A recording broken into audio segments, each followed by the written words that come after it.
सभी भाई बहनों को जय श्री कृष्णा, राधे राधे। तो आज आपको बताते हैं कि प्रयागराज में हनुमान जी लेटे हुए क्यों है, इसका रहस्य क्या है, इसके बारे में आज जानते हैं। तो आइए सुनते हैं। तो त्रेता युग में जब हनुमान जी अपने गुरु सूर्य देव से अपनी शिक्षा दीक्षा पूरी करके विदा होते समय गुरु दक्षिणा की बात चली, तो भगवान सूर्य ने हनुमान जी से कहा कि जब समय आएगा तो वे दक्षिणा मांग लेंगे। हनुमान जी मान गए, किंतु फिर भी तत्काल में हनुमान जी के बहुत जोर देने पर भगवान सूर्य ने कहा कि मेरे वंश में अवतरित अयोध्या के राजा दशरथ के पुत्र राम अपने भाई लक्ष्मण और पत्नी समेत के साथ प्रारब्ध के भोग के कारण वनवास को प्राप्त हुए हैं। वन में उन्हें कोई किसी प्रकार की कठिनाई न हो और राक्षस उनको कोई कष्ट न पहुंचाए, इसका आप ध्यान रखना। तो सूर्य देव की बात सुनकर हनुमान जी अयोध्या की तरफ प्रस्थान हो गए।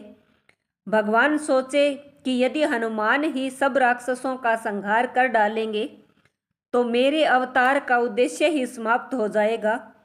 अतः उन्होंने माया को प्रेरित किया कि हनुमान जी को घोर निंद्रा में डाल दो। भगवान का आदेश प्राप्त कर माया उधर चली जिस तरफ से हनुमान जी आ रहे थे। इधर हनुमान जी जब चलते हुए गंगा जी के तट पहुँचे तब तक भगवान सूर्य अस्त हो गए। हनुमान जी ने माता गंगा को प्रणाम किया तथा रात में नदी नहीं लांघते यह सोचकर गंगा जी के तट पर ही रात व्यतीत करने का निर्णय लिया। हनुमान जी के हृदय में अपने गुरु की आज्ञा पालन का संदेश घुमड़ रहा था, अतः उन्हें नींद भी नहीं आ रही थी। अतः वह आसन लगाकर ध्यान अस्त हो विचार मगन हो गए। इधर माया ने जब उन्हें ध्यानस्थ देखा तो वह डर गई, क्योंकि यदि प्रातःकाल हो गया तो हनुमान जी अयोध्या पहुंच जाएंगे तथा प्रण के दृढ़ निश्चयी हनुमान जी अपना कार्य आरंभ कर देंगे। अचानक हनुमान जी का ध्यान टूटा। उन्होंने सोचा क्यों न रात सत्संग में बिताई जाए। यह सोचकर वह ऋषि भारद्वाज के आश्रम की तरफ चल पड़े। अब माया और भी निराश हो गई। हनुमान जी भारद्वाज ऋषि के आश्रम पहुँचे। वहाँ वेद पुराण का व्याख्यान चल रहा था। हनुमान जी वहीं बैठकर कथा सुनने लगे। कथा में भारद्वाज ऋषि ने बताया कि कल यहाँ पर जगत के स्वामी तथा अयोध्या नरेश दशरथ के पुत्र के रूप में अवतरित भगवान राम गंगा को पार कर पहुँचने वाले हैं। हनुमान जी प्रसन्न हो गए। अभी उन्होंने गंगा पार कर अयोध्या जाने का विचार त्याग दिया तथा वहीं संगम के तट पर ही रहकर भगवान राम की प्रतीक्षा करने का निर्णय लिया। रात्रिकालीन आवश्यक कार्यों को पूरा कर हनुमान जी वहीं संगम के तट पर लेट गए और उन्हें नींद आ गई। इधर माया को अवसर मिला और उसने हनुमान जी को धर दबोचा। हनुमान जी घोर निंद्रा में चले गए। इधर भगवान राम गंगा पार कर प्रयाग पहुँचे। उन्होंने हनुमान जी को सोते हुए देखा तथा उनको यह वरदान दिया कि इस सोए हुए हनुमान जी की मूर्ति के जो दर्शन करेगा उसे बिना किसी प्रयास के मेरी कृपा प्राप्त होगी। उस व्यक्ति को किसी तरह के भूत प्रेत या धोखा षड्यंत्र आदि का शिकार नहीं होना पड़ेगा। उसके सारे शत्रु स्वतः ही परास्त हो जाएंगे। इस तरह हनुमान जी को अमोघ वरदान देकर भगवान राम भारद्वाज ऋषि के आश्रम तथा अक्षयवट का दर्शन करते हुए आगे चले गए। यह वरदान आज अक्सर सत्य हो रहा है। इस पुराण प्रसिद्ध सिद्ध हनुमान जी मंदिर के दर्शन निश्चित ही बाबा जी जो है हर कष्ट अरिष्ट आदि को शांत करते हैं। इधर प्रातःकाल जब गंगा देवी ने देखा कि एक प्राणी उनकी तरफ ही पांव फैलाकर सो रहा है तो उन्होंने अपने आप को अपमानित महसूस करते हुए हनुमान जी को डुबो दिया। सूर्यदेव ने जब प्रातःकाल अपने शिष्य हनुमान जी की यह दशा देखी तो उन्होंने गंगा को शाप दिया कि तुम्हारा हृदय मैला हो, जो अज्ञानवश तूने एक सीधे साधे प्राणी को दंड दिया। तेरा सम्मान करते हुए हनुमान ने रात में तुम्हारे ऊपर से होकर गुजरना अच्छा नहीं समझा और तुम दुर्बुद्धि उसे शाप दे बैठी। जो आज से तू प्राणियों के मरे शरीर एवं गंदगी ढोने वाले हो जाओ। गंदी नदी के दूषित होने से संसार के समस्त देव संबंधी एवं शुभ कार्य बाधित होने लगे। तब समस्त देवताओं ने मिलकर भगवान सूर्य देव की पूजा अर्चना की। तब भगवान सूर्य देव ने कहा कि जा गंगे, तेरे जल के ऊपर मेरी किरणों के पड़ते ही तुम्हारे जल की पवित्रता बढ़ जाएगी तथा तुम्हारे जल से मेरा किया गया सत्वन पूजन कोटि गुना फल देने वाला होगा। भगवान सूर्य के कहने पर गंगा ने कहा कि हनुमान चतुर्मास व्यतीत होते ही पुनः भगवान राम की सेवा में उपस्थित हो जाएंगे। तब तक हनुमान जी किष्किंधा पर्वत पर सुग्रीव की सेना में लगे रहे।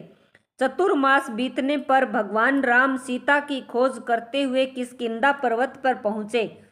वहां पर उनकी मुलाकात भगवान राम से हुई। अस्तु कालांतर में जब मुगल शासन के दौरान अकबर के समय में जब बादशाह अकबर ने उस सिद्ध तपोभूमि को अपने किले के रूप में परिवर्तित करना आरंभ किया, तब उसके दीवार की ही सीध में सोए हुए हनुमान जी का मंदिर पड़ गया। उसने तत्कालीन हिंदू धर्म गुरुओं एवं पंडितों को रुपए पैसे का लोभ देकर तथा डरा धमकाकर उस सोए हुए हनुमान जी के मंदिर को अन्यत्र स्थापित करवाने के लिए राजी किया। हनुमान जी के मूर्ति की खुदाई होने लगी। जब समूची मूर्ति की खुदाई नीचे से कर ली गई तब उसे उठाया जाने लगा। जब लगातार कोशिश के बावजूद भी मूर्ति नहीं उठी तब उसे भारी सामान उठाने वाली मशीन से उठाने की कोशिश की जाने लगी। जैसे जैसे उस मूर्ति को उठाने की कोशिश की गई वैसे वैसे मूर्ति और भी नीचे धंसती चली गई। अंत में डर कर अकबर ने उस मंदिर को हटवाने का काम बंद करा दिया तथा डर के मारे उसने हनुमान जी की बड़ी पूजा आराधना की। आज भी उसके उतने बड़े भव्य किले की दीवार हनुमान जी के मंदिर की तरफ टेढ़ी ही है। एक मान्यता और है इस मंदिर के बारे में। इस मान्यता के पीछे राम भगत हनुमान के पुनर्जन्म की कथा जुड़ी हुई है। लंका विजय के बाद बजरंगबली जब अपार कष्ट से पीड़ित होकर मरणासन अवस्था में पहुंच गए थे तो मां जानकी ने इसी जगह पर उन्हें अपना सिंदूर देकर नया जीवन और हमेशा आरोग्य व चिरायु रहने का आशीर्वाद देते हुए कहा कि जो भी इस त्रिवेणी तट पर संगम स्नान पर आएगा उसको संगम स्नान का असली फल तभी मिलेगा जब वह हनुमान जी के दर्शन करेगा। यहाँ स्थापित हनुमान जी की अनूठी प्रतिमा को प्रयाग का कोतवाल होने का दर्जा भी हासिल है। आमतौर पर यहाँ दूसरे मंदिरों में प्रतिमाएं सीधी खड़ी होती है, वहीं इस मंदिर में लेटे हुए बजरंगबली की पूजा होती है। पौराणिक कथाओं के मुताबिक लंका विजय के बाद भगवान राम जब संगम स्नान कर भारद्वाज ऋषि से आशीर्वाद लेने प्रयाग आए तो उनके सबसे प्रिय भक्त हनुमान जी उसी जगह पर शारीरिक कष्ट से पीड़ित होकर मूर्छित हो गए। पवन पुत्र को मरणासन देख मां जानकी ने उन्हें अपनी सुहाग के प्रतीक सिंदूर से नई जिंदगी दी और हमेशा स्वस्थ एवं आरोग्य रहने का आशीर्वाद प्रदान किया।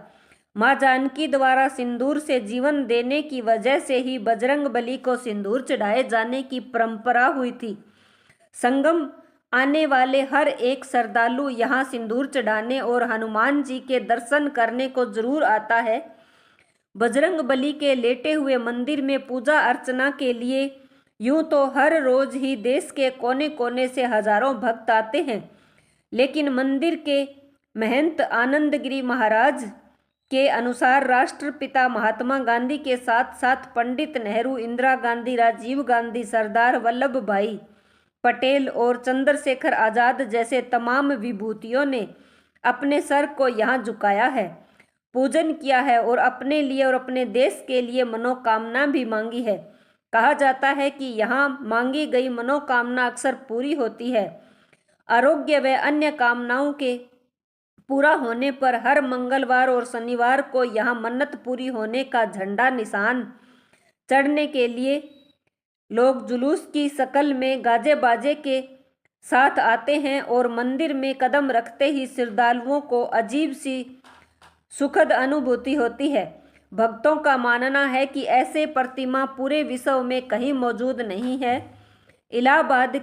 इलाहाबाद में संगम के निकट यह मंदिर उत्तर भारत के मंदिरों में अद्वितीय है। मंदिर में हनुमान की विशाल मूर्ति आराम की मुद्रा में स्थापित है तथा एक छोटा मंदिर है, फिर भी प्रतिदिन सैकड़ों की तादाद में भक्तगण यहाँ दर्शन करने के लिए आते हैं और अपनी हर मन्नत आकर यहाँ पर मांगते हैं और उनकी हर मन्नत जो है भगवान हनुमान और श्री राम की कृपा से पूर्ण होती है। बोलिए जय श्री राम, जय श्री राम।